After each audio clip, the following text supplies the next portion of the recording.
பயிற்சி 1.2ல ஐந்தாவது கேள்வி, கொடுக்கப்பட்ட கனசோடிகள் வெட்டும் கணங்களா அல்லது வெட்டா கணங்களா என காண்க. Find whether the following sets given are disjoint sets or overlapping sets. முதல்ல இத பத்தி நமக்கு தெரிஞ்சுக்கணும். வெட்டும் கணங்கள்னா என்ன, வெட்டா கணங்கள்னா என்ன, அதாவது ஓவர்லாப்பிங்னா என்ன, டிஸ்ஜாயின்ட்னா என்ன.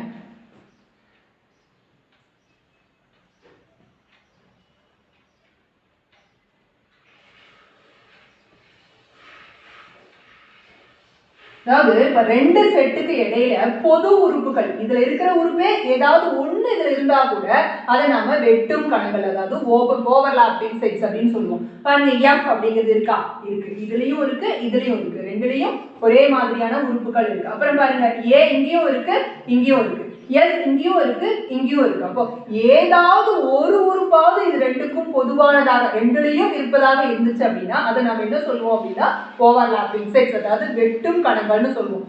ஒரு உறுப்பு கூட ரெண்டுக்கும் பொதுவா இல்லை அப்படின்னா தான் அதை நம்ம என்ன சொல்லுவோம்னா டிஸ்ஜாயின்ட், வெட்டா கணங்கள் அப்படின்னு சொல்லுவோம். இப்ப நம்ம கண்டுபிடிச்சோம் பாருங்க, எஃப் இருக்கு, ஏ இருக்கு, எஸ் இருக்கு, இதுலயும் இருக்கு, இதுலயும் இருக்கு, ரெண்டுலயும் இருக்கிறதுனால நம்ம A comma B are overlapping sets அப்படின்னு இங்கிலீஷ்லயும் தமிழ்ல இரண்டும் வெட்டா கணங்கள் அப்படின்னு சொல்லி எழுத போறோம். ஏ கமா பி வெட்டும் கணங்கள், வெட்டும் கணங்கள்னு சொல்லுவோம். ரெண்டுலயும் பொது உறுப்புகள் இருக்கிறதுனால ஏவும் பியும் வெட்டும் கணங்கள் அப்படின்னு சொல்றோம். அடுத்து வாங்க சி. பாருங்க, நமக்கு இந்த மாதிரி இருந்தா, அதாவது கன கட்டமைப்பு முறையில இருந்தாவே நமக்கு கொஞ்சம் குழப்பமா இருக்கும். உடனே அதை என்ன பண்ணிக்கலாம் அப்படின்னா பட்டியல் முறையில எழுதிக்க போறோம். அதாவது எக்ஸ் such that எக்ஸ் ஒரு பகா எண், எக்ஸ் இரண்டை விட பெரியது மற்றும் டி எக்ஸ் என்றவாறு எக்ஸ் ஓர் இரட்டை பகா எண் அப்படின்னு கொடுத்திருக்காங்க. இந்த இங்கிலீஷ்ல x such that x is a prime number, x greater than 2, இரண்டை விட பெரிதாக உள்ள பகா எண்ணை எழுதணும் அப்படின்னு அர்த்தம். அப்ப எதெல்லாம் எழுதுவோம் அப்படின்னா, இரண்டை விட பெரிதாக உள்ள பகா எண்கள் அப்படின்னா 3, 5, 7, அதே போல நமக்கு 9 வராதுங்க, 11, 13 அப்படின்னு இந்த மீதி இருக்கிறது எல்லாத்தையும் நம்ம சொல்லலாம் இல்லைங்களா. இதை நம்ம இரண்டை விட பெருசா இருக்கிற பகா எண்களை எழுதிட்டோம். வாங்க டி எழுதிக்கலாம். டி என்ன, is an even prime number, இரட்டை பகா எண். அந்த ஒரே ஒரு நம்பர் எதுங்க, 2 மட்டும் தான் இரட்டைப்படை பகா எண். இரட்டைப்படை பகா எண் வந்து இந்த 2 மட்டும் தான். இது ரெண்டையும் நாம இது வெட்டும் கணங்களா வெட்டா கணங்களான்னு பார்க்கணும். இந்த 2ங்கிறது இங்க இருந்துச்சுன்னா அதுக்கு பேர் வெட்டும் கணங்கள். இந்த 2 இதுல இல்ல அப்படின்னா அது வெட்டா கணங்கள். இருக்கா இல்லையா, இல்லைங்களா. அப்போ என்ன சொல்லலாம், D comma C comma D வெட்டா கணங்கள். சி கமா டி என்ன சொல்லுவோம் இங்கிலீஷ்ல, டிஸ்ஜாயின்ட். ரெண்டுக்கும் இடையில காமன் எலிமெண்ட்ஸ் இல்ல, அதனால they are called as disjoint sets. வாங்க E is equal to x என்றவாறு x என்பது 24 இன் காரணி மற்றும் f சமம் x என்றவாறு x ஆனது 3 இன் மடங்கு. x என்பது 30ஐ விட குறைவானது. அதாவது இங்கிலீஷ்ல x is such that x is a factor of 24 and x is such that x is a multiple of 3 less than 30. இப்போ என்ன அப்படின்னா முதல் விஷயம் 24 உடைய ஃபேக்டர்ஸ் கண்டுபிடிக்கணுங்க. அதை நம்ம ரோஸ்டர் ஃபார்ம்ல எழுதிக்க போறோம். ஏன்னா நம்ம ரோஸ்டர் ஃபார்ம்ல எழுதினாதான் இதுலயும் காமன் எலிமெண்ட்ஸ் இருக்கான்னு நம்ம கண்டுபிடிக்க முடியும். ஸோ இதை எழுதுறோம். பாருங்க, 24 இன் காரணிகள்னு சொல்லியிருக்காங்க. 24 இன் காரணிகள் 2, 12, 24ங்களா. அப்புறம் 3, 8 வாட்டிங்களா, ரைட். அப்புறம் 4, 6 வாட்டியா, இதெல்லாம் நம்ம இதனுடைய காரணிகள்னு சொல்லுவோமா, ரைட். அடுத்தது f எழுதிக்கலாம். பாருங்க, அதாவது மல்டிபிள் ஆஃப் 3, 3 இன் மடங்குகள். மல்டிபிள் ஆஃப் 3 மடங்கு அப்படின்ட்டாவே 3ஆம் வாய்ப்போடைய ஆன்சர்ஸ் வருது பாருங்க, அதுதான். இப்போ 3 1 3, 3 2 6, அதே போல 3 9, 4 12 கமா எக்ஸெட்ரா. இதெல்லாம் பாத்தீங்கன்னா பாருங்க, இந்த 3ங்கிற எலிமெண்ட் இங்கேயும் இருக்கு, அப்புறம் 6 இங்கேயும் இருக்கு, இங்கேயும் இருக்கு, அதுக்கப்புறம் இந்த 12 இங்கேயும் இருக்கு, இங்கேயும் இருக்கு. அந்த மாதிரி ஒரு 3 உறுப்புகள் ஈக்கும் எஃப்க்கும் பொதுவா இருக்கு. அப்ப இது என்ன உங்களுக்கு தெரிஞ்சிச்சு இல்லைங்களா, ஈயும் எஃப்பும் என்னது, வெட்டும் கணங்கள்.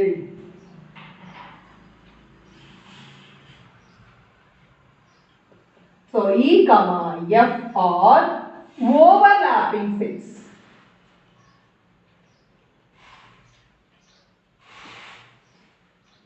அவ்வளவுதாங்க.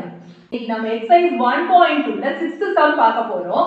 If s equal to square, rectangle, circle, rhombus, triangle, list the elements of the following subset of s.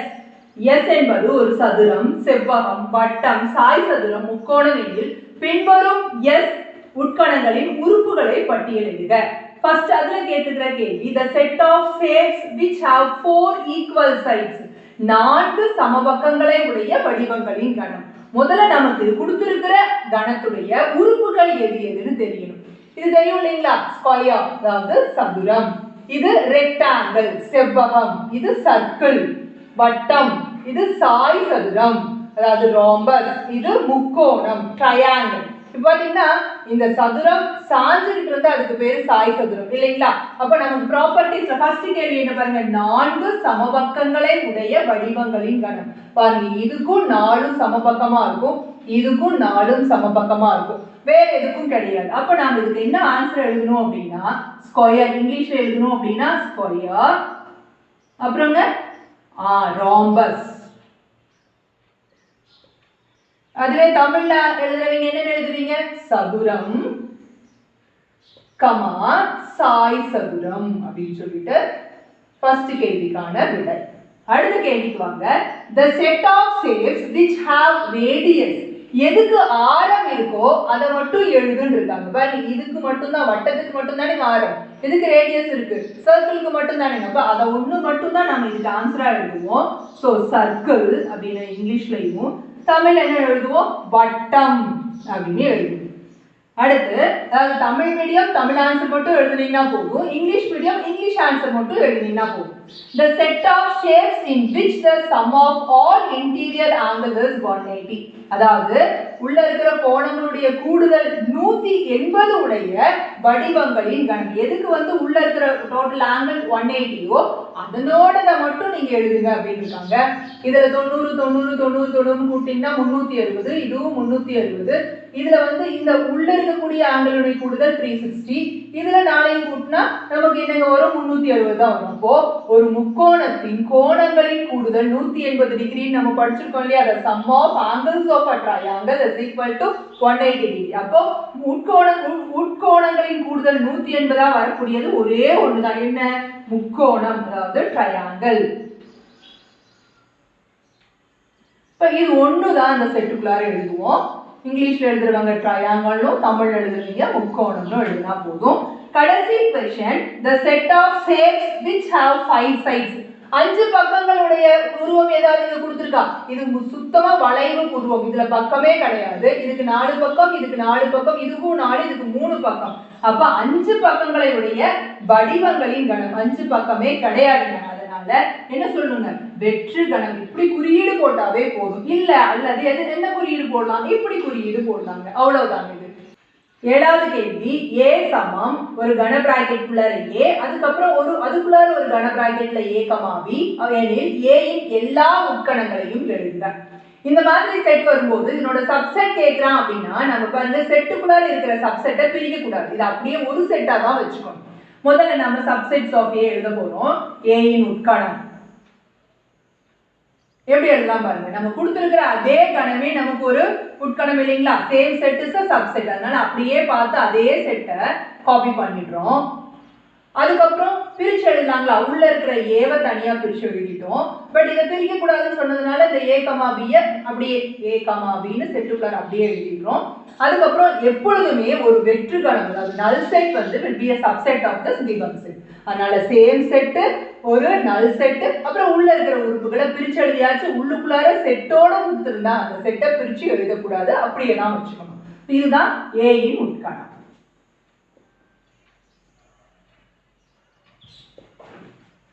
பாருங்க 8வது கேள்வி. write down the power set of the following sets. பின்வருவனவற்றின் அடுக்கு கணத்தை காண்க.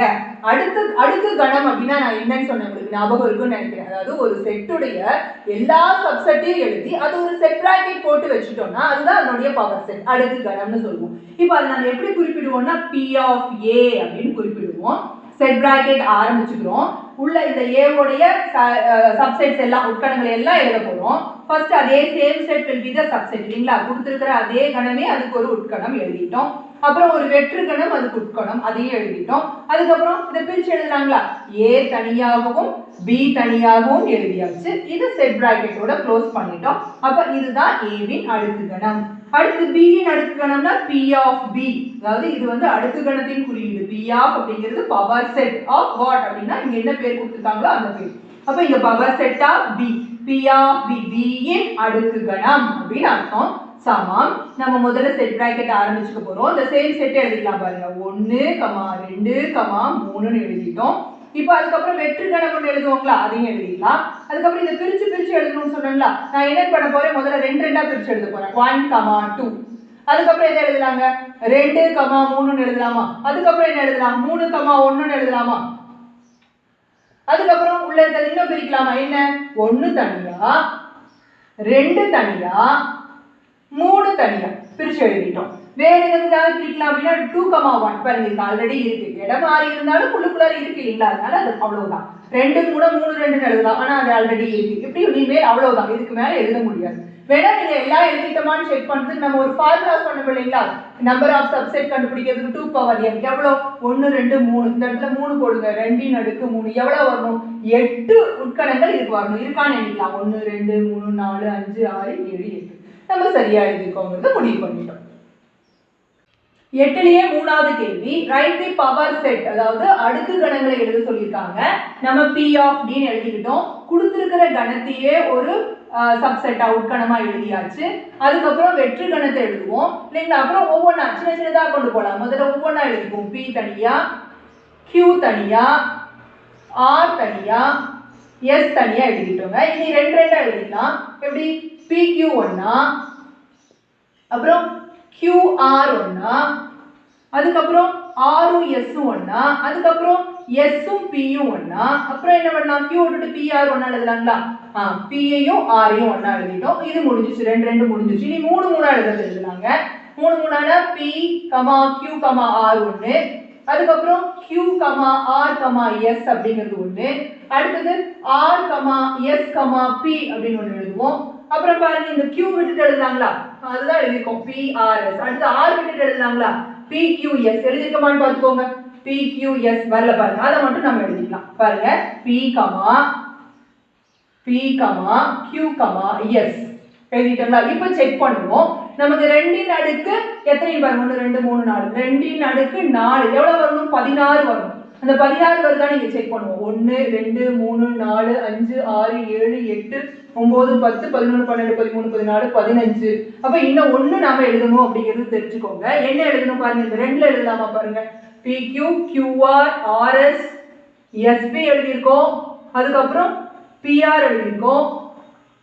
PS எழுதியிருக்கோமா, எழுதியிருக்கோம். QS எழுதல பாருங்க, அதனால அந்த QS மட்டும் எழுதிருக்கோம் நாம. சரிங்களா. இப்போ 16 வந்துருச்சு, அவ்வளவுதாங்க. இப்போ அடுத்து வாங்க, நமக்கு 4வது கேள்வி, D சமம் 5 இல்லைங்களா. அப்படின்னா என்ன அர்த்தம்னா, D சமம் வெற்று கணம். வெற்று கணத்துக்கு நாம அடுக்கு கணம் எழுத போறோம். வெற்று கணத்துக்கு அதே கணம் தான் அடுக்கு கணம், வேறு எதுவுமே எழுத முடியாதுங்க, அவ்வளவுதான். அதுதான் நமக்கு ஆன்சர். அடுத்த கேள்வி, பின்வரும் கணங்களின் உட்கணங்கள் மற்றும் தகு உட்கணங்களின் எண்ணிக்கையை காண்க. அதாவது ஒரு செட் கொடுத்திருக்கோம், அதனோட நம்பர் ஆஃப் ப்ராப்பர் சப்செட்ஸும் கண்டுபிடிங்க அப்படின்னு சொல்லி கொடுத்திருக்காங்க. Number of proper subsets and subsets of the following கேட்டிருக்காங்க. நம்ம ஃபர்ஸ்ட் क्वेश्चन என்னன்னு பாருங்க, W சிகப்பு நீலம் மஞ்சள், அதாவது ரெட் ப்ளூ yellow உள்ள என்ன எலிமெண்ட்ஸோ எழுதிட்டு போகுது. நமக்கு எத்தனை எலிமெண்ட்ஸ் இருக்குது, எத்தனை உறுப்புகள் இருக்குங்கிறது தான் முக்கியம். ஸோ M சமம் 3 எழுதிட்டோம். அப்போ இதை கொண்டு போய் இந்த ஃபார்முலா நமக்கு தெரியும் இல்லையா, உட்கணங்களின் எண்ணிக்கையை கண்டுபிடிக்கிறதுக்கான ஃபார்முலா 2 இன் அடுக்கு M இல்லைங்களா. M ஓட மதிப்பு நாம இந்த ஃபர்ஸ்ட் இடத்துல கண்டுபிடிச்சிருக்கோமா, என்ன கண்டுபிடிச்சிருக்கோம், 2 இன் அடுக்கு 3. அப்ப 2 இன் அடுக்கு 3 ஓட மதிப்பு என்னங்க, 8 இல்லையா. சோ ஃபர்ஸ்ட் क्वेश्चनக்கு, அதாவது நம்பர் ஆஃப் சப்செட்ஸ் உட்கணங்களின் எண்ணிக்கைக்கு 8 ஆன்சர். இப்ப தகு உட்கணங்களின் எண்ணிக்கை உங்களுக்கு தெரியும், ஃபார்முலா 2 இன் அடுக்கு M மைனஸ் 1 அப்படின்னா இப்பதான் கண்டுபிடிச்சிருக்கோம் 8. 8ல 1 போச்சுன்னா எவ்வளவுங்க, 7. சோ அதுதான் தகு உட்கணங்களின் எண்ணிக்கை. அதே 9th second question, x வந்து x is equal to x square such that x belongs to natural numbers, x square is less than or equal to 100. நமக்கு வரக்கூடிய எலிமெண்ட்ஸ் அதாவது உறுப்புகள் எப்படி இருக்கணும்னா வர்க்க எண்களாக இருக்கணும். அந்த எண்ணை அந்த x எங்கிருந்து எடுத்துக்கணும் அப்படின்னா n ல இருந்து எடுத்துக்கணும்.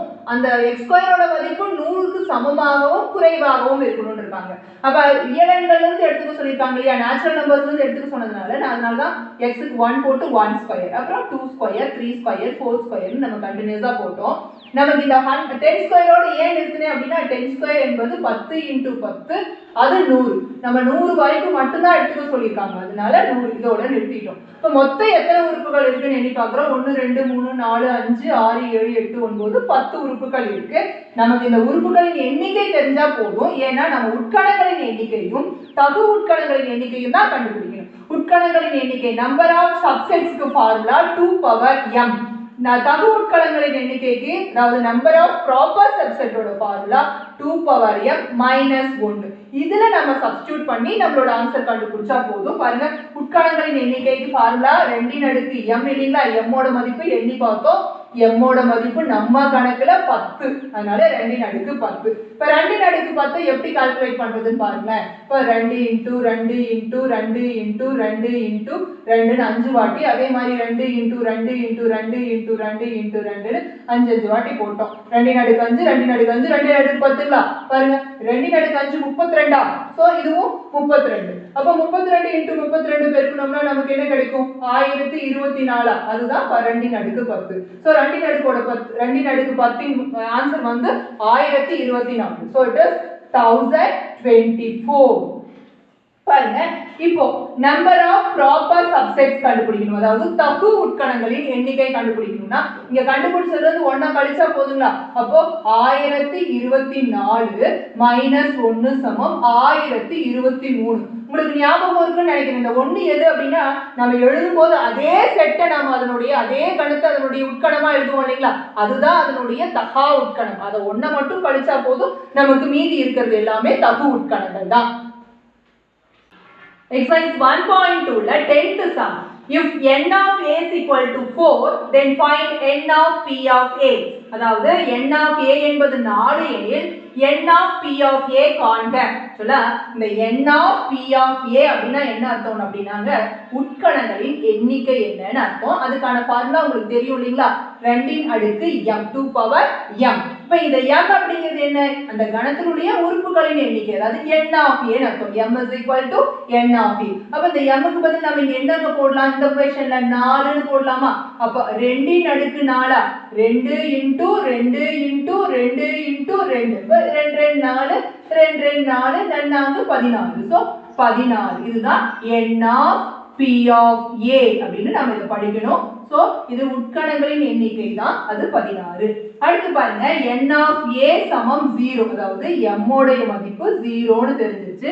நாம n of p of a கண்டுபிடிக்கணும் அப்படின்னா நம்ம 2 ன் அடுக்கு m ன்னு போடுவோம். 2 ன் அடுக்கு 0 ன்னு நமக்கு கிடைக்கும். எந்த நம்பருக்கு அடுக்கு 0வா இருந்தாலும் அதனுடைய மொத்த மதிப்பு 1. அது ஒரு அடுக்குக்குறி விதிகள்ல உங்களுக்கு படிச்சிருப்பீங்கன்னு நினைக்கிறேன், ஞாபகம் பண்ணிக்கோங்க. n of p of a ஓட மொத்த மதிப்பு 1. ஏன்னா 2 ன் அடுக்கு a பவர் 0 சமம் 1 அப்படிங்கறத படிச்சிருப்போம். எந்த நம்பருக்கு அடுக்கு 0ஆக இருந்தாலும் அதனுடைய மொத்த மதிப்பும் 1ஆக மாறிடும். அதனால 2 power 0 and the value for it is 1. அடுத்த क्वेश्चनக்கு வாங்க. If n of p of a is 256, அதாவது n of p of a ஓட மதிப்பு 256 ஆக இருந்தா n of a வை கண்டுபிடின்னு இருக்காங்க. நமக்கு n of p of a க்கு ஒரு ஃபார்முலா போட்டு பாருங்க. இந்த ஃபார்முலாலாம் எழுதி ஆன்சர் கண்டுபிடிச்சோம். அதுக்கு பதில் அவங்களே ஸ்ட்ரைட்டா ஆன்சர் கொடுத்துட்டாங்க அப்படிங்கும்போது ஃபார்முலாவை இடது பக்கம் எழுதிக்கோங்க, அதனோட ஆன்சரை வலது பக்கம் எழுதிக்கோங்க. நம்ம என்ன பண்ண போறோம்னா இத வகுத்து 2 ன் அடுக்கா மாத்த போறோம். 256 பாருங்க, இங்க வகுக்கிறேன். 256 டானா வகுத்தல 2 ஒரு வாட்டி, 2 2 4 மிச்சம் 1 2 8, அதுக்கப்புறம் மறுபடியும் 2 ஆல 64, 2 ஆல 32, 2 ஆல 16, 2 ஆல 8, 2 வாட்டி 4, அகைன் 2 வாட்டி 2. பாத்தீங்களா, 1 2 3 4 5 6 7 8. அப்ப என்ன கிடைக்குது அப்படின்னா 2 ன் அடுக்கு 8 ன்னு கிடைக்குது. 2 ன் அடுக்கு m ஓட மதிப்பு 2 ன் அடுக்கு 8 ன்னு கிடைக்குது. அதாவது 2 power m is equal to 2 power 8. இந்த பேஸ் ரெண்டும் அடிமானம் ரெண்டும் சமமாக இருந்தால் அடுக்கு சமப்படுத்திக்கலாம் இல்லைங்களா? அப்ப இதுல இருந்து என்ன தெரியுது? when the base are equal we can equate the power. so m is equal to 8. அதாவது m என்னன்னு அர்த்தங்க? m க்கு n of a ன்னு அர்த்தம். அப்ப n of a ஓட மதிப்பு 8 ன்னு நம்ம ஆன்சர் எழுதிக்கிறோங்க. அவ்வளவுதாங்க. thank you children.